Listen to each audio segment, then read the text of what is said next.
Salut, ici Maps! À la fin de novembre 2024, je vais célébrer les 8 ans de ma chaîne YouTube. Et donc, j'ai décidé cette année de faire un tier ranking, donc de classer toutes mes meilleures lectures des 8 dernières années dans un palmarès ultime.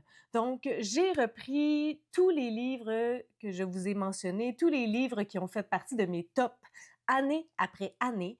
Et aujourd'hui, je dois les reclasser dans un tableau que j'ai créé. Donc, voici l'ordre et les catégories. Au top, il y a effectivement les meilleurs livres, le top du top. Donc, ce sont des livres que j'ai placés dans mes tops à une année précise, mais 8 ans plus tard, encore aujourd'hui, je considère que ces livres-là font partie de mes meilleures lectures à vie. En dessous de ça, on a la catégorie solide. C'est pas un de mes top à vie, mais je trouve que c'est une solide lecture et que ça mérite quand même une très grande place dans mon cœur. Ça équivaut, tu sais, à un 4 étoiles à vie. En dessous de solide, il y a intéressant. Il y a des choses que je trouve intéressantes dans ce livre-là. Je comprends pourquoi je l'ai placé dans mon top à cette époque ou à cette année précise-là, mais je trouve que je l'ai oublié, je trouve que c'est intéressant, mais sans plus. Tu sais, je le mettrai pas plus haut que ça. J'ai la petite catégorie plaisir coupable. Plaisir coupable, c'est, je le sais là, que c'est pas vraiment de la grande qualité ou que c'est dans mon top, mais j'ai aimé ça, ben, tu sais, je peux comprendre que c'était peut-être un petit peu exagéré ou que, bon, c'était mes émotions de l'époque, de ce moment-là, tu sais, c'était un petit plaisir coupable. Et finalement, la dernière catégorie, c'est le temps passe. Le temps passe, puis mon ressenti à propos de cette lecture-là, c'est vraiment amenuisé. J'ai oublié de quoi parle ce livre-là, donc le temps passe. Puis, il faut quand même se rappeler que tous ces livres-là ont fait partie d'un de mes tops à un certain moment de ma vie, donc je ne renie aucune de ces lectures-là, mais j'essaie de les classer aujourd'hui avec une vision plus globale et plus grande et avec des centaines et des centaines de lectures de plus que lors de la première année. Donc, en parlant de la première année sur ma chaîne, on va commencer avec les lectures de 2016. Donc, mon top lecture de 2016, ce sont les petites images que j'ai mis en tout petit, puis après ça, je vais rajouter année après année. Le premier livre, vous pouvez peut-être pas voir, c'est Des mensonges nécessaires de Diane Chamberlain. C'est comme une anglophone, une américaine. Elle s'appelle Diane Chamberlain. Diana Chamberlain? J'ai jamais dit ça à l'anglo, OK? J'ai jamais dit ça même. Mais bon, hein, elle a tellement un nom francophone. C'est ce livre-là particulièrement, c'est mon meilleur, mon préféré que j'ai lu de cette autrice-là. Je trouve que c'est un roman avec des personnages forts, avec des personnages complexes, multidimensionnels, en teinte de gris, une situation qui est déjà arrivée, du fait vécu au travers de tout ça, un petit peu d'historique aussi. C'est très touchant, ça vient confronter un petit peu qui on est, puis les humains de façon générale. Donc, c'est un ouvrage que j'aime vraiment beaucoup. C'est une autrice que j'aimerais relire parce que malgré le fait que les autres lectures que j'ai faites par la suite n'étaient pas nécessairement aussi frappantes, ça peut peut-être être les sujets ou autres, je considère que ce livre-là, c'est le top du top. Et là, partez pas en peur. Ne vous dites surtout pas, je vais tout mettre dans le top du top. En fait, j'ai mis les sections plus grandes, la section solide et la section intéressant sont un petit peu plus grosses que les autres parce que j'ai l'impression que c'est vraiment plus là-dedans, dans l'équivalent de 4 étoiles et 3 étoiles, que je vais en mettre plus. Je pense que ça va être difficile de mettre des livres au top du top. Mais celui-là, malgré les années, je pense qu'il mérite d'être encore une fois au top du top. Oh, ça sera pas facile, mon affaire. Je voulais faire ça autrement que sur tier ranking parce que je voulais les avoir en ordre d'année, mais je me rends compte que ça sera pas facile. Le deuxième, c'est Rouge Rubis. C'est une trilogie de science-fiction, jeunesse, jeune adulte par Kirsten Gier, si je me trompe pas. C'est quelque chose que j'ai trouvé très sympathique à l'époque. Je recommençais à lire de manière plus importante. Donc, on était quand même dans du nouveau, dans de quoi que j'avais pas lu depuis des années, ou tu sais, ça faisait des années que j'avais pas lu quand même. En termes de retour dans le temps puis tout ça, je pense que c'est un ouvrage aujourd'hui intéressant, mais pas plus que ça, je crois. Le troisième ouvrage de 2016 qui a fait partie de ma sélection, c'est La sélection de Kirakas. La sélection de Kirakas, je pense que c'est un plaisir coupable. Je ne me risquerais pas aujourd'hui à le relire. Je pense que je ne trouverais pas ça aussi amusant et agréable qu'à l'époque. Tu sais, il y avait le contexte. C'est sûr que l'aspect dystopie, j'aime ça, mais je pense que les personnages, là, surtout la protagoniste principale, America, me tomberait sur les nerfs. Je n'ose retoucher à cette série. Je la laisse intacte dans mes souvenirs et c'est tout. Je mets ça dans plaisir coupable. Ça sera pas beau et droit comme j'aimerais ça, là. Sur l'ordi, ça serait pas mal plus facile que sur la tablette. Mais c'est la vie, ce sont les choix que j'ai faits et je vais vivre avec ça. OK! Le quatrième ouvrage, c'est la série Les Sept Royaumes de Cinda Williams-Chima, une série que j'ai relue. Et c'est très, très rare que je relis des livres en général, donc imaginez que j'ai relu 3 livres pour lire le quatrième, c'est quand même pas mal. Je ne pense pas que c'est la meilleure série fantastique-ish avec la royauté au monde, mais je me suis vraiment beaucoup attachée à cette protagoniste-là qui se nomme Raisa, à Han Alistair, à tous les personnages. Dans mon cœur, c'est vraiment quelque chose de solide. J'irai pas dans le top du top parce que je peux comprendre que c'est pas flawless, tu sais, que des petites affaires là-dedans, puis qu'on pourrait picosser puis dire comme il y a telle affaire. Mais comme dans mon cœur, c'est vraiment quelque chose de solide qui me fait du bien et que j'ai relu. Alors, je pense que ça mérite quand même une place solide. Et finalement, le dernier ouvrage de 2016, c'est Ma raison de vivre. Ben, Ma raison de, qui est une trilogie, puis le premier, c'est de vivre, je crois. Rebecca Donovan. Et c'était quelque chose de très, très, très dur comme série. Ça abordait des concepts quand même importants. Il me semble qu'il y avait l'enjeu de la violence familiale, la belle-mère ou quelque chose comme ça, une fille qui est vraiment mal dans sa peau. C'est un petit peu angoissant. J'ai l'impression que, on dirait que ça irait comme entre solide et intéressant s'il y avait quelque chose qui existait entre les deux. Je pense que c'est plus qu'intéressant. Je pense que c'est quand même vraiment bien fait puis ça pogne. Donc, allons-y pour solide, hein? Lorsque c'est ça, c'est ça. Donc, voilà pour 2016. Allons maintenant à 2017. 2017, ça commence avec You de Caroline Kepnes. J'ai toujours dit ce nom-là en français. You, là, c'est un ouvrage qui m'a habité et j'ai tellement reparlé de ce livre-là. J'ai écouté l'adaptation cinématographique sur Netflix, au moins la première saison, il me semble. Je trouve que c'est tellement bien fait lorsqu'on suit un narrateur non fiable. On est dans la tête d'un psychopathe. Je trouve que l'écriture le rend super bien. Je ne peux le mettre dans mon cœur ailleurs que dans le top du top. Le deuxième, c'est Phobos de Victor Dixon.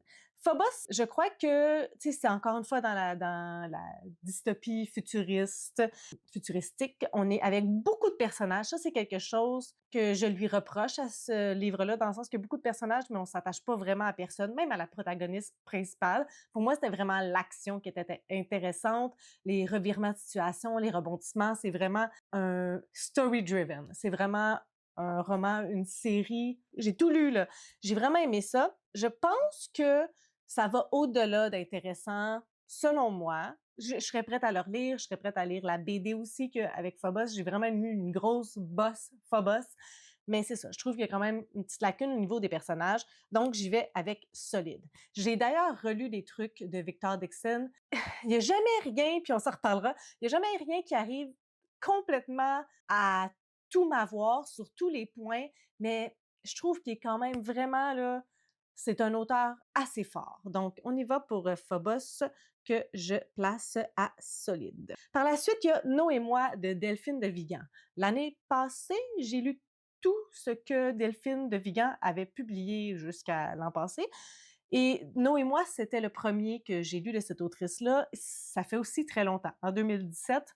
Donc, je me souviens du sujet principal.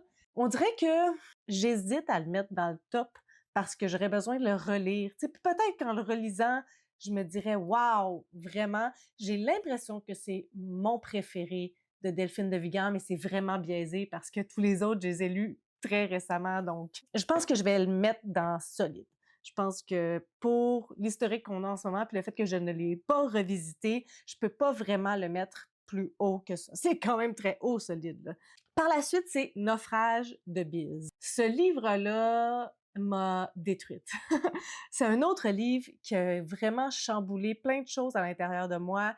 C'est un drame, c'est bien fait, c'est bien construit. C'est un autre auteur que j'ai essayé de tout lire ce qu'il a écrit. Malheureusement, l'expérience mal tournée. Dans ce livre-là, je trouve que, tu sais, on était dans un beau personnage en teinte de gris, complexe et tout ça. Dans ses autres romans, il y en a quelques-uns que j'ai abandonnés, il y en a quelques-uns que j'ai vraiment pas aimés. Je trouve qu'il y avait comme des personnages plutôt misogynes puis désagréables. Puis j'avais pas du tout vu ça dans Naufrage. Je l'ai même réécouté en livre audio, puis j'étais comme c'est solide, là. Mais je pense que c'est même plus que solide à mon cœur. C'est comme un top du top. Par la suite, j'ai L'autre qu'on adorait de Catherine Cusset. Ce livre-là, il y a une écriture à la deuxième personne du singulier. C'est pas mal tout ce que je me souviens de ce livre-là. J'avais essayé de relire Catherine Cusset dans un livre La vie de David Duchovny, puis ça avait comme pas vraiment fonctionné. Je peux pas vraiment le mettre plus loin que intéressant. En même temps, ça se peut que ça soit juste aussi le temps passe. Mais je me souviens que j'avais vécu beaucoup de colère dans ce livre-là. Pas parce que le livre était pas bon, mais à cause de ce que le personnage principal faisait. Mais est-ce que c'est suffisant pour... Je pense pas. Je pense que le temps passe, le temps a passé. Par la suite, on a Une vie de Simone Veil. Je pense que c'est comme ça qu'on dit ça. Ça, c'est un autre livre, tu sais, j'ai mis au top de mon année 2017. C'est quand même une biographie. C'est difficile d'évaluer une biographie, de comparer de la non-fiction avec de la fiction. Je pense que c'est vraiment une vie intéressante, mais éthiquement, je suis pas sûre que je peux la mettre plus haut que ça. Je veux pas juger la vie, mais je trouve que c'était bien écrit. Je trouve que c'était intéressant, que c'était pertinent. Puis cette personne-là, cette femme-là, elle a eu beaucoup d'impact dans la Deuxième Guerre mondiale, si je me souviens bien. Donc, j'espère que je me souviens bien. Je vais le mettre dans intéressant. On a Miséricorde de Jussi Adler-Olsen. C'est un premier tome d'une énorme série de cold case. Ce livre-là, je pense que ça va dans Plaisir coupable, ok? Parce que il y a un des agents, je sais pas c'est quoi donc son nom, là, des enquêteurs, là. C'est un vieux bourru misogyne, mais moi, ça m'avait vraiment comme sorti... Tu sais, moi, c'est vraiment les enquêtes que je trouve intéressantes, les cold cases aussi. J'avais lu le deuxième, puis ça m'avait pas autant interpellé. Peut-être que le troisième, ça pourrait. Mais le premier, ce que j'avais beaucoup aimé, c'est qu'on a la victime, on a les chapitres avec la victime. Puis c'est un peu comme une course contre la montre, à savoir si les enquêteurs vont être capables de la trouver avant qu'elle décède. Donc, j'avais trouvé ce procédé-là vraiment intéressant. Mais entre vous et moi, c'est un petit plaisir coupable. Après toi de Jojo Moyes, je sais pas plus comment dire ce nom-là à l'américaine. Jojo Moyes? Aucune idée. La petite histoire, si ça fait pas 8 ans que vous me suivez sur cette chaîne, c'est que j'ai lu Après toi, avant toi. Puis si vous connaissez un petit peu l'histoire d'Avant toi, c'est une romance entre un homme quadraplégique par accident. Il y a eu un accident, puis il a perdu la fonction de ses membres. Il est plus capable de bouger, de contrôler son corps.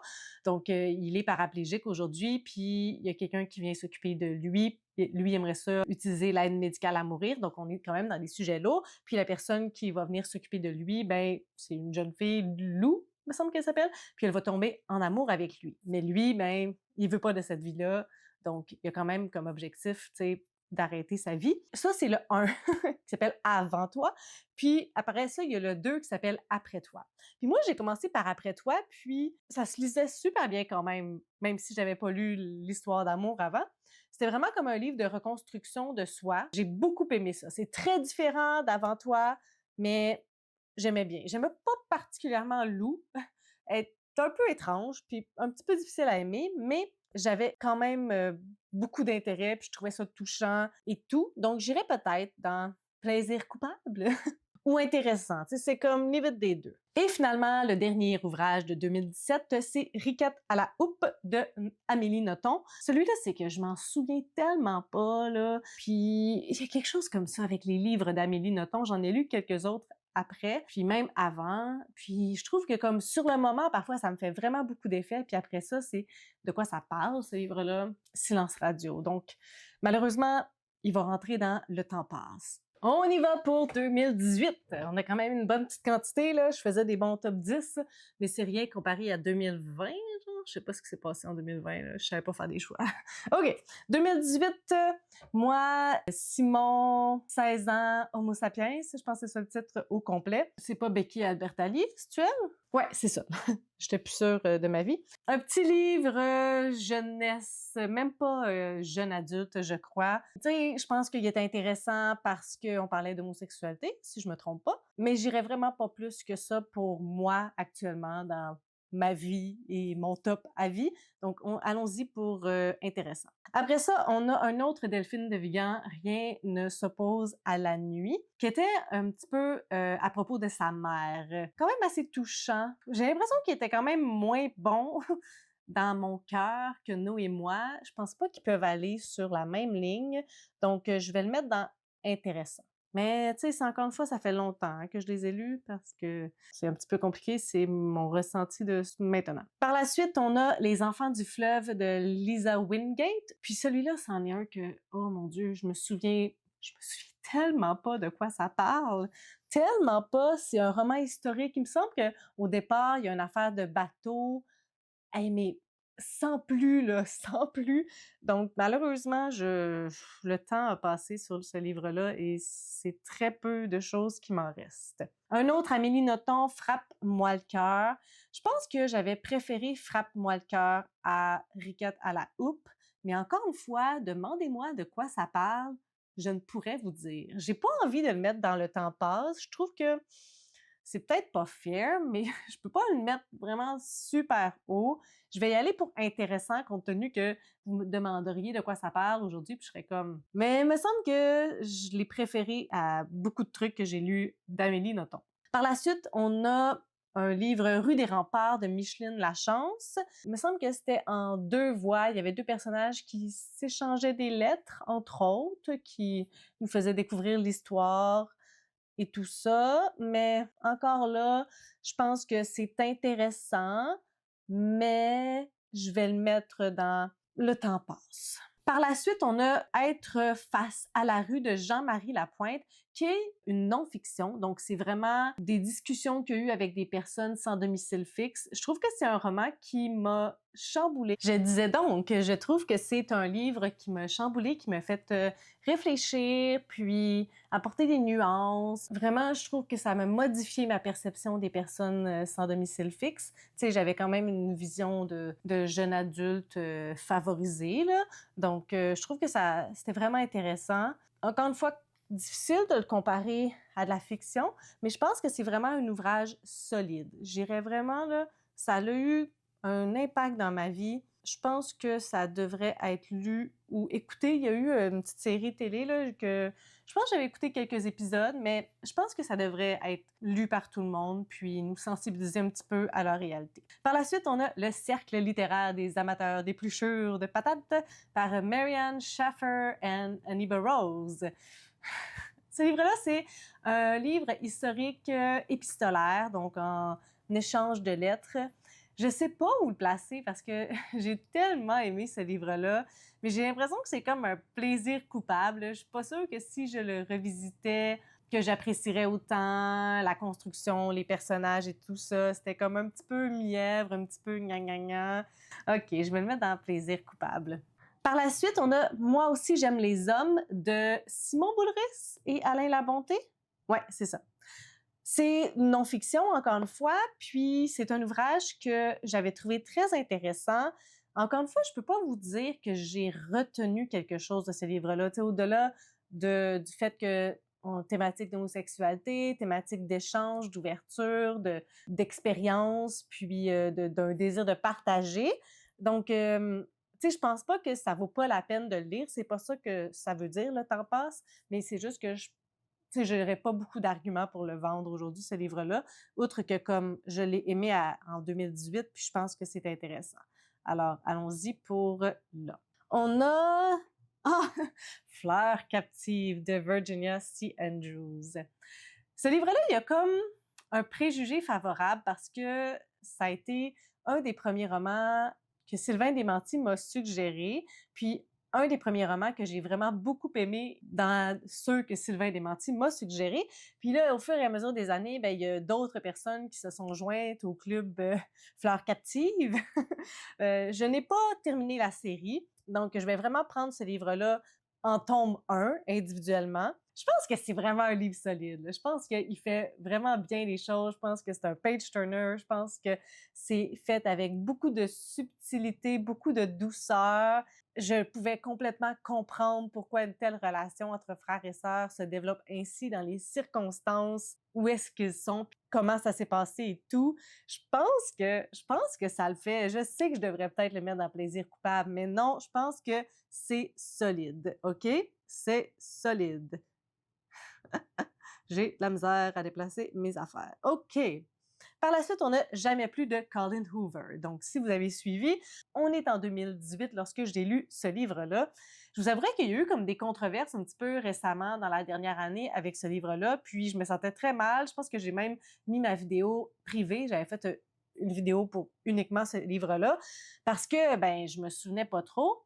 Colin Hoover, c'est une autrice que j'ai lu beaucoup de livres de cette autrice-là. Je l'aime, mais en même temps, je sais que il y a des failles. Je sais que les relire aujourd'hui, je ne les apprécierais pas autant. Je pense que j'irais dans intéressant. J'ai des amis qui l'ont lu dans les dernières années, puis c'était correct. On dirait que je suis pas à l'aise d'aller plus loin que ça. Donc, allons-y dans intéressant, puis vous jugerez si j'ai fait une bourde énorme ou non. On a Quelques minutes après minuit de Patrick Ness. Ce livre-là, oh mon Dieu! Oh mon Dieu, ça va au top, ce livre-là. Quel coup de poing en pleine face. La perspective d'un enfant, c'est touchant, c'est un sujet lourd, c'est abordé de manière imagée, mais en même temps, comme on comprend tellement lorsque c'est dévoilé.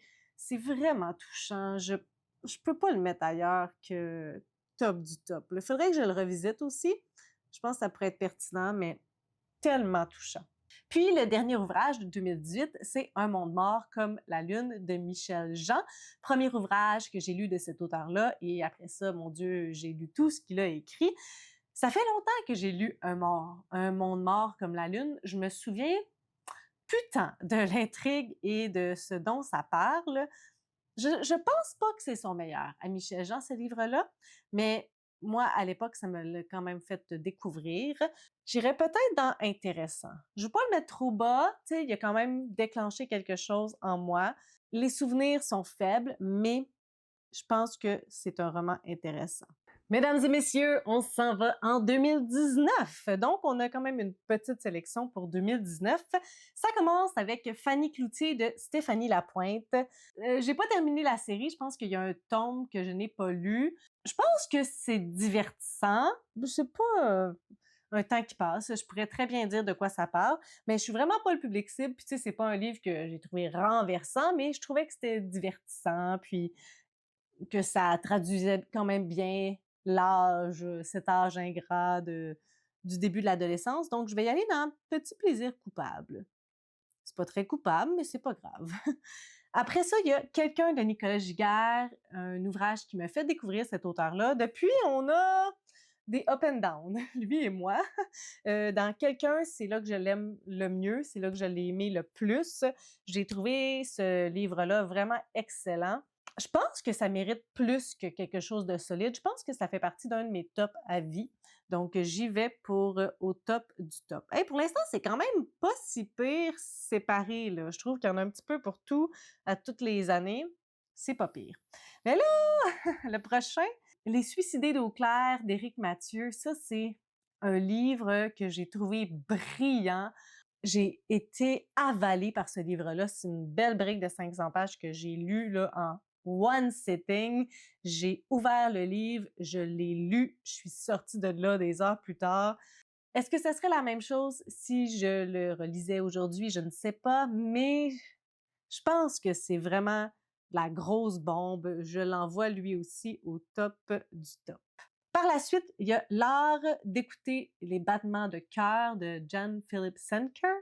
Celui-là, c'est la fin. La fin, j'ai rarement braillé de même dans ma vie, là. On dirait que je lisais ce livre-là sans vraiment savoir où est-ce que ça s'en allait. Puis je veux pas divulgacher, on dirait que comme dire des choses, peut-être que vous serez plus vite que moi, que vous allez comprendre. Mais je savais pas où est-ce que ça s'en allait, donc lorsque je suis arrivée à la fin, là,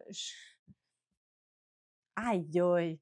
Je sais pas si ça en va au top du top, là, mais c'est un solide, solide. Est-ce que c'est un top? Ah! En même temps, je sais plus vraiment de quoi ça parle, ce livre-là. Pour ce que ça m'a fait ressentir, c'est un top, mais je pense que c'est un solide pour vrai. On continue avec Je suis Nathan Lucius. Je suis Nathan Lucius de Mark Winkler. Celui-là, c'est un autre ouvrage. Tu sais, j'étais un petit peu dans les narrateurs non fiables, mais tu sais que c'est pas une twist. Tu sais, ça fait partie du personnage principal puis de la narration et tout ça. Je pense que je m'en souviens un petit peu plus que le temps passe, mais je pense que comparé à d'autres choses, je pense que il serait pas dans mes tops aujourd'hui, je crois. Ouais, ouais. On dirait que comme mon cœur balance, je pense que j'aimerais ça le mettre dans intéressant, mais le temps passe, le temps passe.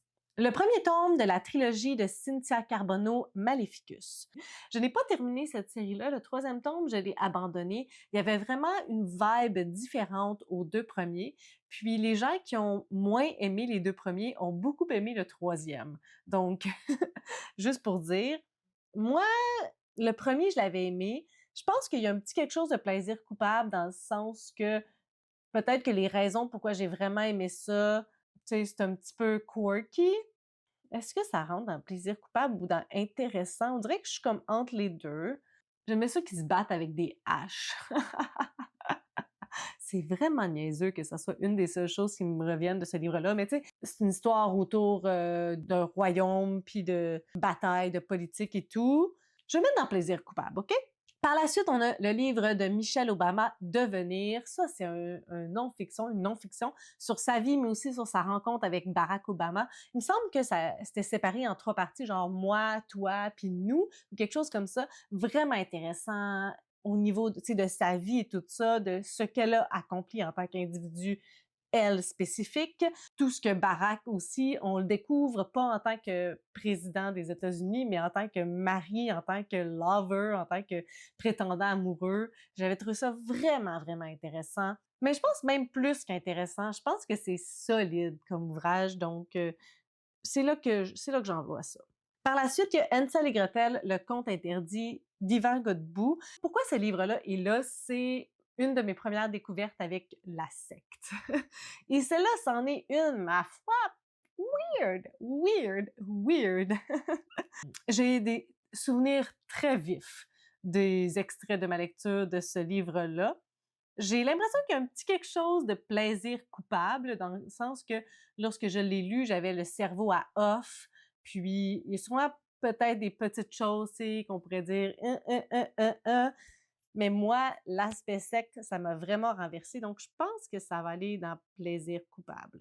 Et le dernier de 2019, Outlander de Diana Gabaldon. Il me reste un tome que je veux lire de cette série-là, même s'il y a d'autres tomes. Le premier, c'est mon préféré. C'est vraiment, vraiment complet en termes de comme histoire. Il y a sûrement il y a des failles, il y a des petites choses. J'aime toujours retourner dans cet univers-là avec Jamie puis Claire. J'avais même fait une série vidéo que je faisais une comparaison de l'adaptation cinématographique et de la série. J'ai arrêté parce que, mon Dieu, c'était beaucoup d'énergie pour très peu, là, mais c'était le fun. Mais en même temps, j'étais tannée de voir les scènes de sexe là, en série parce qu'il n'y a pas tant de ça en livre. Je pense pas que je peux mettre vraiment ailleurs que plaisir coupable, Outlander. Genre, c'est un plaisir coupable, c'est exactement ça que c'est. Si t'aimes pas Jamie, je pense pas que tu peux apprécier autant cette série. 2020, here we go! Il y en avait en 2020, hein? Faire des choix, c'était pas facile. Donc, un deuxième ouvrage de Michel Jean ici avec Coucoum de Michel Jean. Coucoum, je pense que ce qui me chicote ou ce qui me désarçonne, c'est que ça a vraiment eu un grand impact dans la communauté ou dans les communautés autochtones. C'était comme un des premiers romans qui a été lu, puis là, on a vraiment après ça martelé sur les différentes communautés autochtones, sur ce qu'ils ont vécu, sur les pensionnats et tout ça. Donc, ça a été comme une porte ouverte. Je pense que c'est un ouvrage, c'est peut-être pas le meilleur ouvrage qui parle des pensionnats, qui parle du fait qu'ils sont rendus sédentaires et tout, mais je pense que c'est vraiment un ouvrage accessible, un ouvrage de premier plan. Est-ce que tu connais ce qui s'est passé avec les Autochtones ici au Québec? Donc, je pense que c'est un ouvrage solide pour tout ça, pour la portée que ce livre-là a eue. On a Havre de Mishka Lavigne. J'ai essayé de relire cette autrice-là, puis ça n'avait pas autant fonctionné. J'ai un vif sentiment, je me souviens très fort de ce livre-là, des deux personnages, puis un petit peu du gouffre à l'intérieur d'eux autres, des deux personnages, puis des échanges, puis du fait qu'ils se font un petit peu du bien à l'un et l'autre.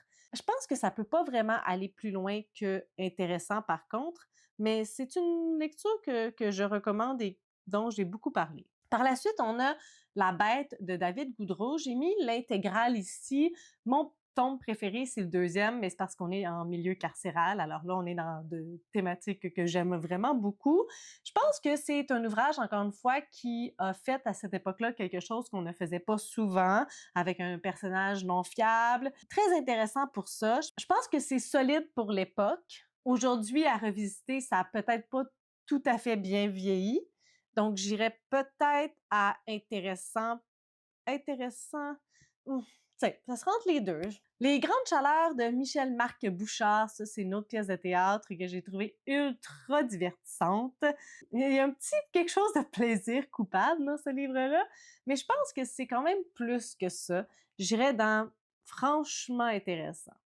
Eux, nous, lui de Patrick Isabelle. Ici, j'ai mis encore une fois l'intégrale avec les 3 tomes.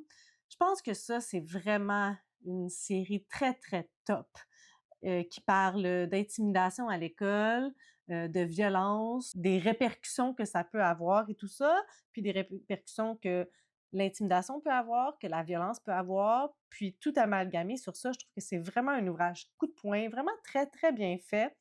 Je vous avouerai que j'hésite entre solide puis comme top du top.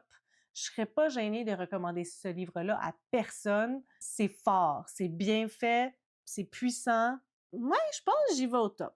Par la suite, on a Gem de Geneviève Boucher qui est fantasy, genre fantastique, contemporain, romance, jeune adulte. Il y a plein de choses là-dedans. C'est un petit peu un plaisir coupable dans le sens que ça se lit vraiment, vraiment très, très bien. Il y a peut-être des petites choses qui fonctionnent pas, que je n'ai pas nécessairement remarquées. Moi, tu sais, on est vraiment dans les mêmes zones que Twilight, que Lux de Jennifer Armentrout, dans ce petit côté-là, un peu fangirl, d'un gars mystérieux, tu sais. Moi, ça fonctionne avec moi. Je sais pas si je le mets dans solide parce que j'ai pas eu autant d'intérêt pour la fin. La fin me un petit peu pouette-pouette, donc je sais pas. Je trouve qu'il y a quelque chose qui fonctionne vraiment dans Plaisir coupable en fonction de l'âge que j'ai aujourd'hui, puis du fait que ça se dévore comme ouvrage, je pense que ça va là. Déviance de Whitney Saint-Onge B et Stéphanie Sylvain. J'ai déjà parlé beaucoup de ce livre-là. Une dystopie futuriste. Je sais plus comment accorder mes affaires. C'est ce livre-là qui m'a donné envie de relire ces deux autrices-là. Moi, j'ai trouvé ce roman-là très solide. Peut-être qu'il y a des petites choses, je ne m'en souviens pas, mais j'ai trouvé ça très solide. La science-fiction, ça me fait peur. Celui-là aussi, c'était assez dark. I like it. 1000 éclats de Jay Asher. Ce livre-là, il y a vraiment un petit quelque chose de plaisir coupable. J'ai comme des petites vagues. La fille qui, l'hiver, allait travailler avec son père, genre à couper des sapins de Noël. Puis là, elle va rencontrer un gars, puis je me sais plus exactement qu'est-ce qui se passait. Il y avait comme, pas nécessairement des malentendus avec elle, mais des oui-dire qui vont lui venir aux oreilles. Puis il me semble que c'était quand même, il y avait quelque chose d'intéressant et de pas si cliché. Fait que je pense que ça va aller dans intéressant. Je pense que ça vaut mieux.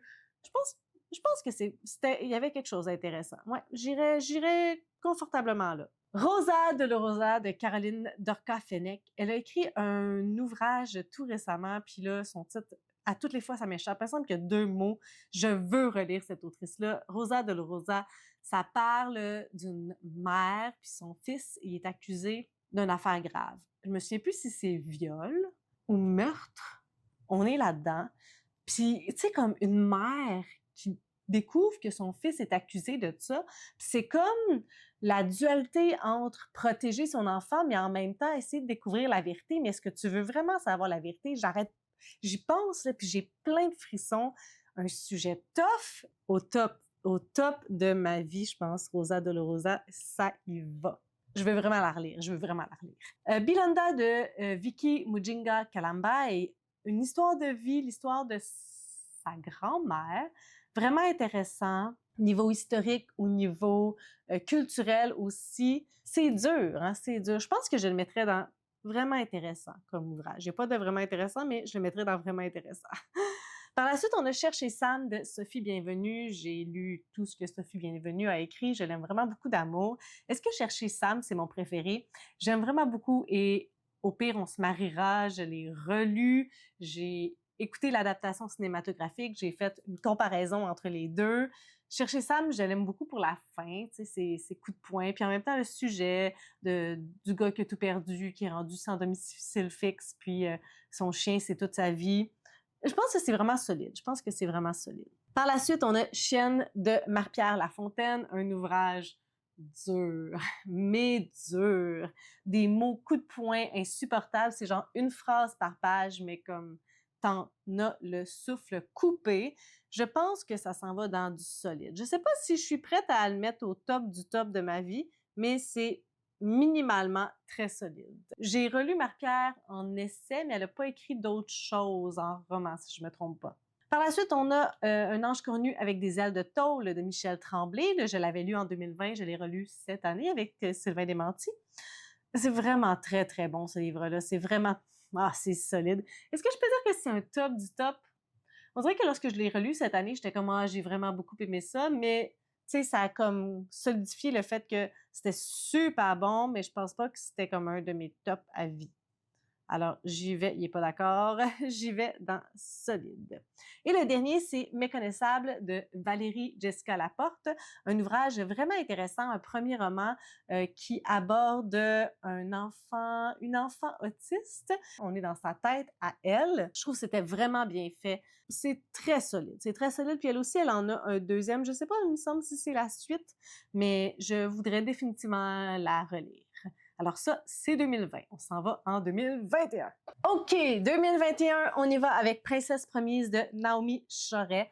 J'ai terminé la série 4 tomes. J'ai pris cette couverture-là parce que je la trouve plus belle que les nouvelles. Mais bon, ce sont seulement les 2 premiers tomes qui ont déjà eu cette couverture-là. J'ai trouvé que c'était vraiment une bonne série. Le 3e tome a été séparé en 2, puis on dirait que je ressentais qu'il y avait eu cet effort-là d'en faire 2 tomes, puis j'aurais vraiment pris ça plus concis, puis il y avait des petites choses qui m'avaient un petit peu dérangée, mais somme toute, là, vraiment très, très, très solide comme ouvrage. Puis en plein dans mes cordes, tu sais, ça, puis les 7 royaumes, ça va quasiment très, très de pair. On est dans des royaumes, des trucs de pouvoir, une jeune protagoniste forte qui doit reprendre les rênes. On est dans des trucs que j'aime. Antonin de Samuel Champagne. Samuel Champagne, lorsque je l'ai découvert, je suis tombée en amour avec la personne qu'il est. J'ai fait une entrevue avec Samuel Champagne, si vous ne l'avez pas vu, un auteur à découvrir définitivement. Antonin, c'est mon préféré de Samuel Champagne. C'est vraiment un roman multidimensionnel. Ah, vraiment tough. Vraiment, là. Moi, je pense que ça rentre dans le top de ma vie, Antonin. Là. Je pense pas que je pourrais jamais m'en remettre de ce livre-là. Vraiment pas. Vous avez un email d'Alice Cole. Ça, c'était C'était vraiment très, très bon. Une genre de petite romance spicy, mais on avait aussi des beaux personnages, on avait des situations, oh, c'est solide, c'est solide. C'est solide, ce livre-là. C'est vraiment très, très bon. J'ai pas le grand livre solide qui est de ce genre-là, mais mon Dieu que c'était bon. Au 5e de MP Boisvert, là, on est plus proche dans mes années, hein, puis je pense que ça va être beaucoup plus difficile de dire que tu sais, c'est pas super bon ou le temps passe et tout, là. MP Boisvert, c'est une autrice que j'aimerais vraiment beaucoup relire. Pour l'instant, c'est son seul roman.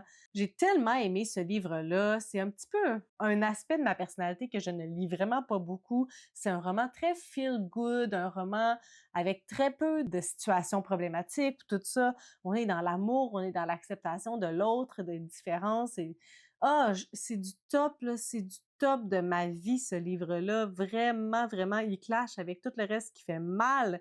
Mais quel beau roman. Sandra Dussault avec le programme.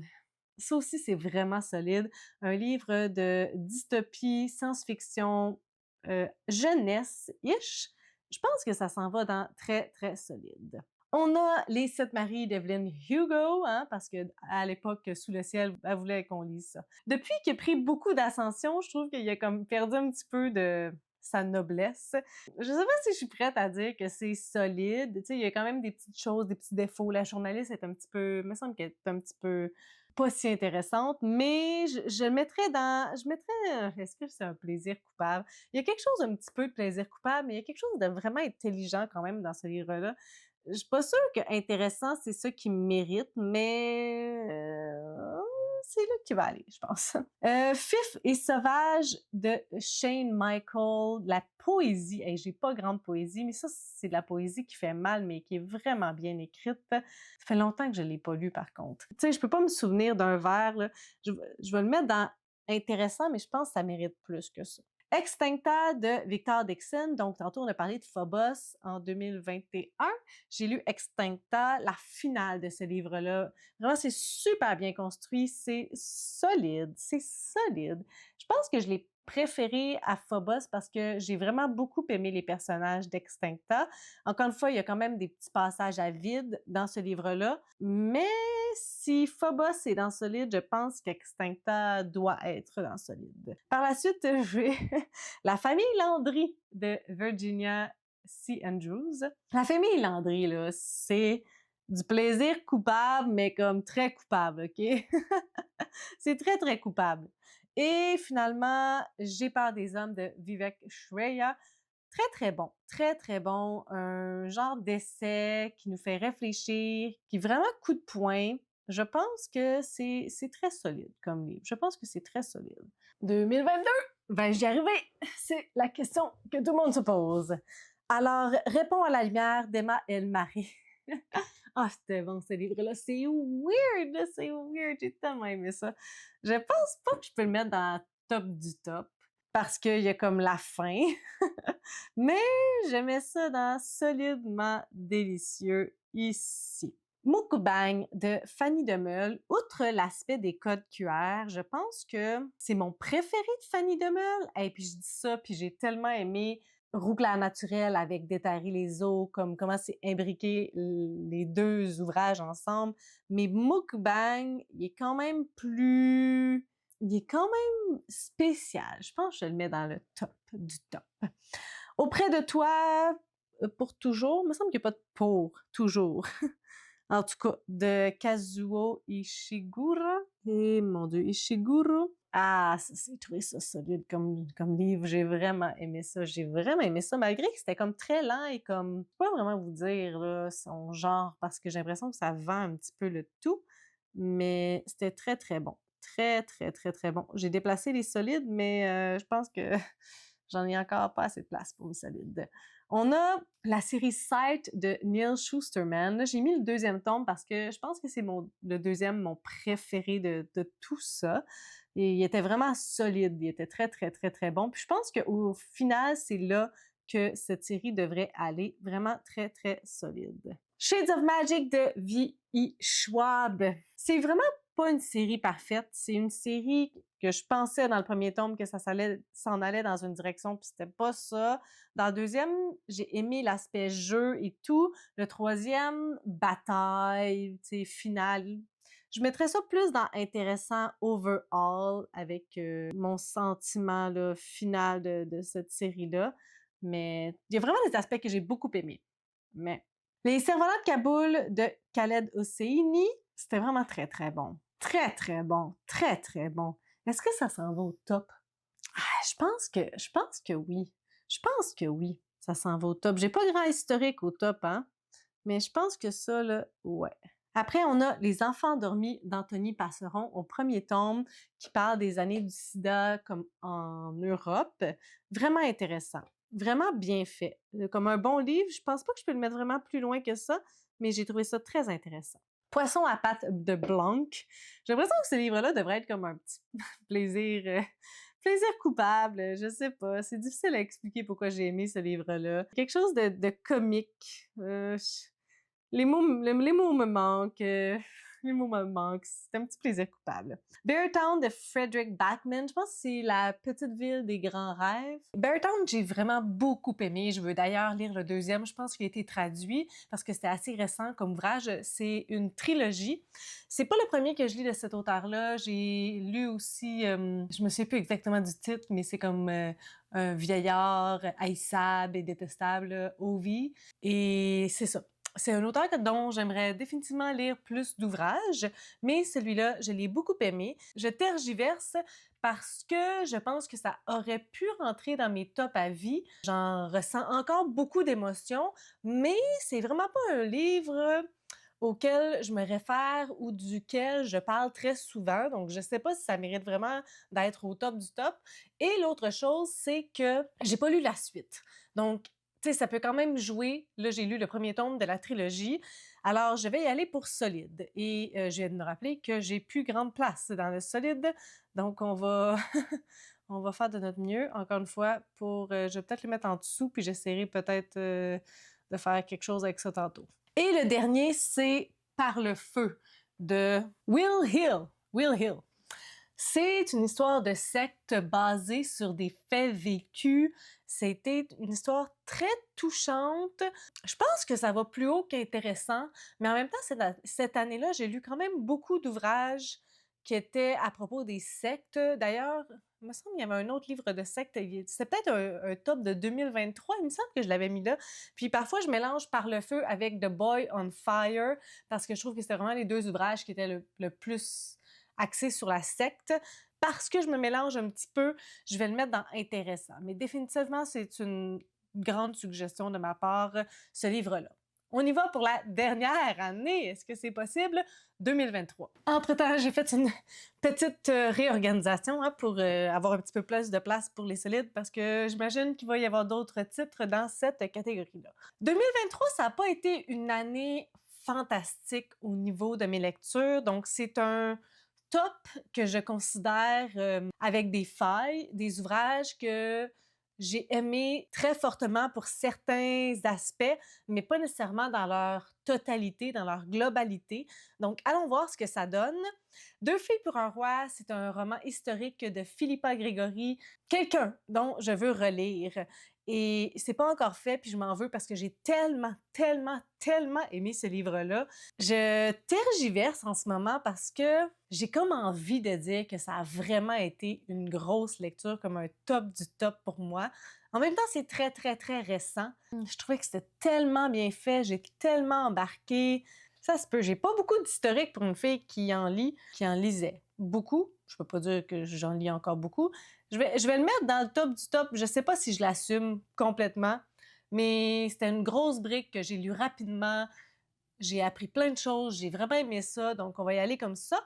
Le deuxième, c'est Cheval indien de Richard Wagamese. Quelle lecture bouleversante. C'est pas un roman nécessairement qui a révolutionné les choses. Par contre, oui, parce que c'était un des premiers romans, mais c'est pas un des premiers que moi j'ai lu.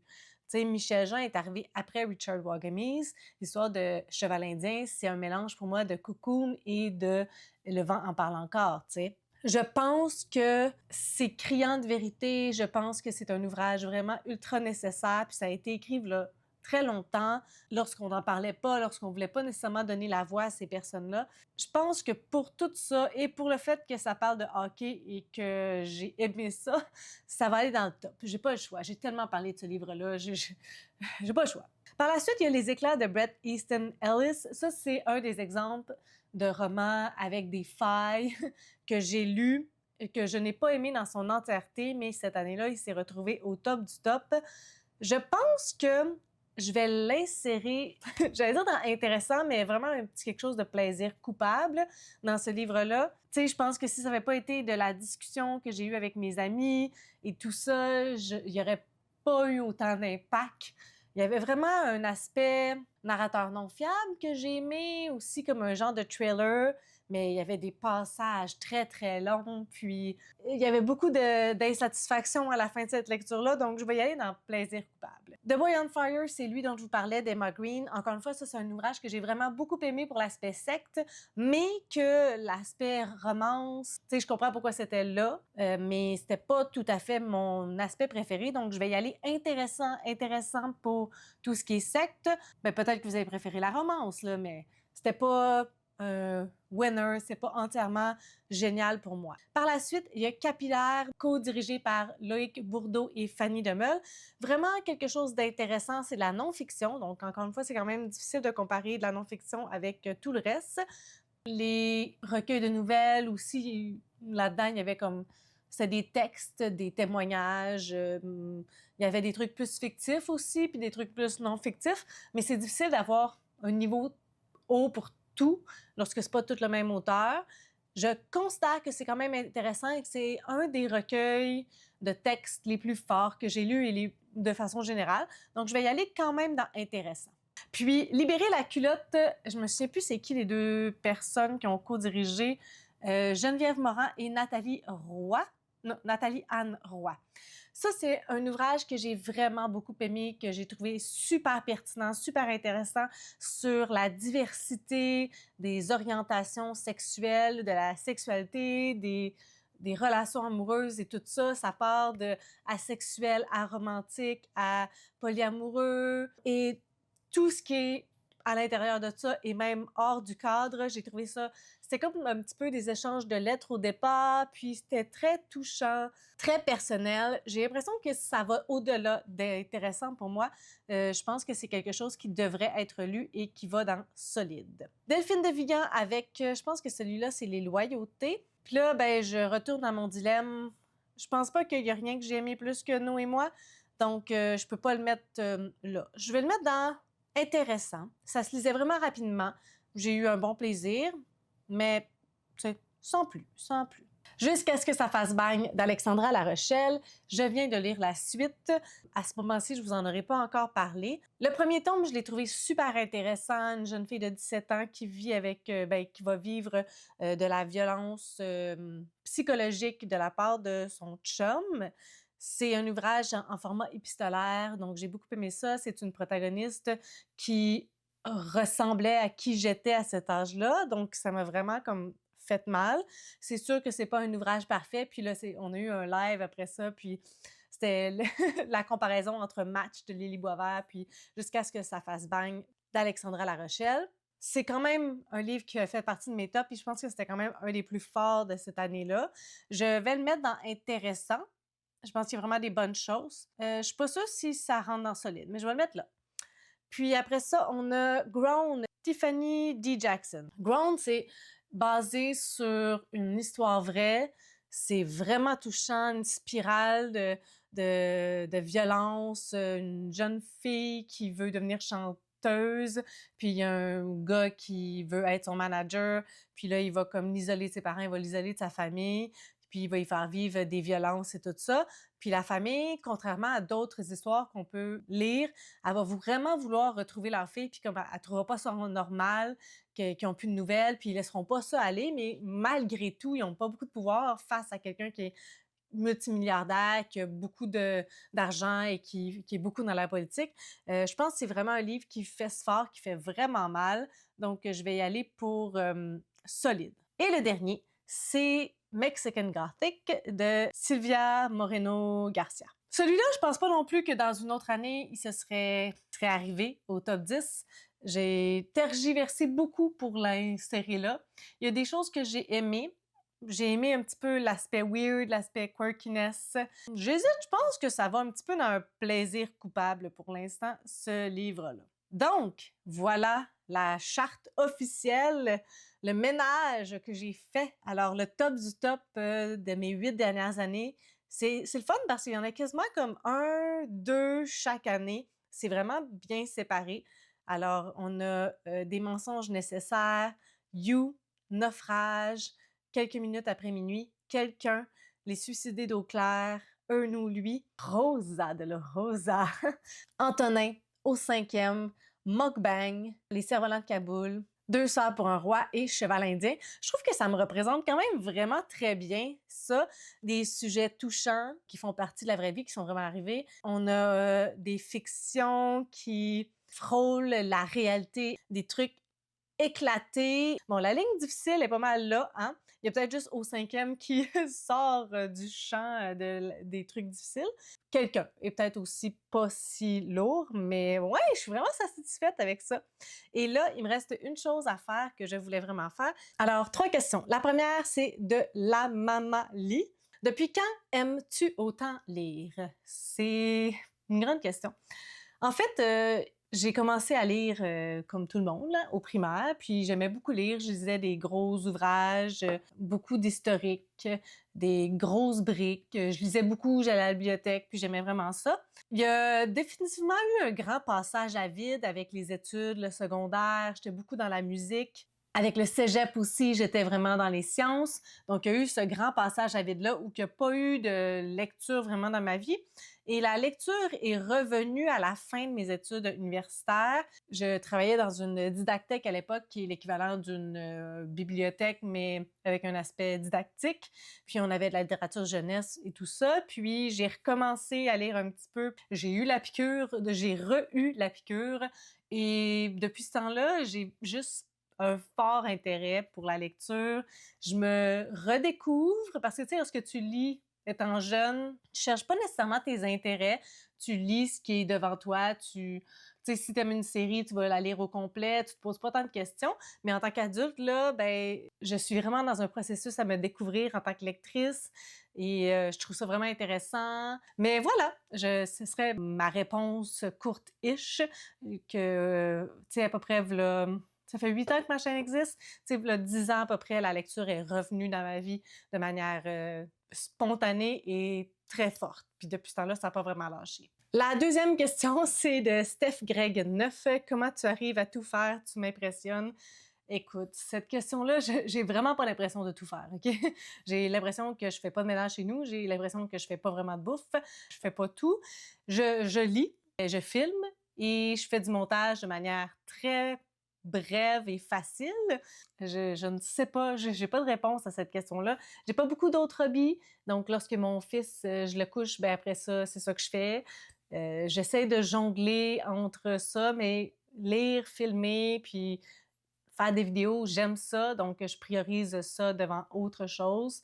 Puis j'ai pas d'autres hobbies, fait que c'est pour ça que j'en fais autant. C'est une réponse poche, mais j'ai pas de solution secrète, outre que ne faites pas d'autre chose que lire, faire des vidéos et filmer si c'est ça que vous voulez faire. Ma dernière question, c'est de Kim Elokimi Lee. Quelle a été ton entrevue la plus stressante parce que tu avais hâte de rencontrer l'invité? La plus stressante, en fait, je pense que celle qui était le plus stressante, c'était vraiment celle avec Fanny Demeule, parce que c'est tout le temps épeurant de rencontrer un auteur ou une autrice de romans que tu aimes. J'ai toujours peur d'être déçue par l'auteur, tu sais, d'aimer les romans, mais là, de pas aimer la vibe de l'auteur. Donc ça va comme nuire à mon appréciation du roman. Je suis faite ainsi, je peux vraiment rien y faire. Il y a des gens qui sont capables de séparer l'œuvre de son créateur, sa créatrice, et pas moi. Moi, ça teinte vraiment beaucoup mon appréciation d'une œuvre si je découvre que la personne est un peu moyenne ou c'est même pire. Donc, Fanny Demel, c'était ça parce que je pense que les autres personnes, j'avais eu l'occasion de les rencontrer avant. Je pense à Sandra Dussault, on s'était beaucoup échangé, il me semble, avant. Donc, je n'étais pas surprise qu'elle était sympathique et qu'elle était fine. Geneviève Boucher aussi, on avait beaucoup échangé parce que j'avais tellement aimé Jem. Donc, ça.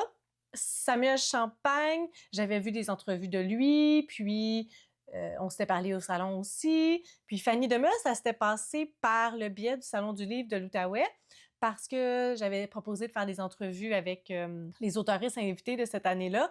Donc, lorsque j'avais vu Fanny, j'étais comme, il faut vraiment que je fasse une entrevue avec elle. Mais il n'y avait pas de contact direct, donc ça se passait par la personne qui la représente ou sa maison d'édition. Donc, ça faisait un petit peu froid comparé aux autres. Je sais pas, tu sais, c'est plus protocolaire que froid. Mais là, je me disais, mon Dieu, est-ce qu'elle est super hautaine? Comme, je voulais vraiment pas briser l'image parfaite que j'avais de Fanny Demel.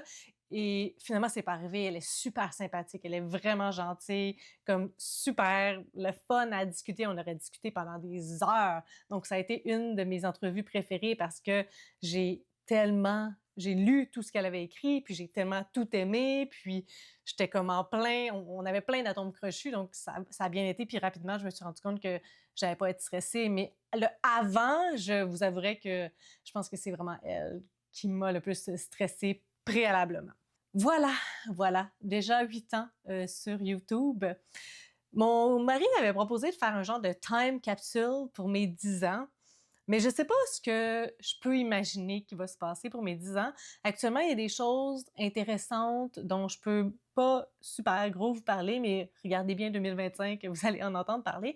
Il y a des choses très intéressantes que je trouve qui se passent au niveau professionnel puis avec ma chaîne. Je veux juste que ça continue, je veux juste avoir du plaisir à faire ce que je fais, à continuer à découvrir des gens, à continuer à pouvoir parler de livres, à inspirer, genre si je peux juste inspirer quelqu'un à lire un livre, je pense que mon mandat est réussi. Je veux juste parler de livres, puis c'est un média qui me permet de parler de livres. Même s'il y a personne qui m'écoute, ben j'ai parlé de livres, donc ça me fait vraiment plaisir. Il n'y a pas de nombre dans ma tête d'abonnés que je désire. Je sais que j'ai un créneau vraiment spécifique dans un média pas traditionnel, donc c'est un enjeu de plus, mais c'est pas ça mon objectif. Donc, ouais, dans 2 ans, lorsque je vais avoir 10 ans sur YouTube, et je pense que ça va se passer, et je doute arrêter parce que je fais ça pour moi. Donc, si c'était pour d'autres choses, pour être reconnue, pour avoir des abonnés, je pense pas que j'aurais la flamme de continuer, mais compte tenu que je fais ça pour moi, puis que je m'assois devant une caméra, puis que j'ai aucun problème à jaser pendant des heures, je vois pas ce qui me ferait arrêter. Donc, voilà. Je vous en reparlerai lorsqu'on fêtera mes 10 ans.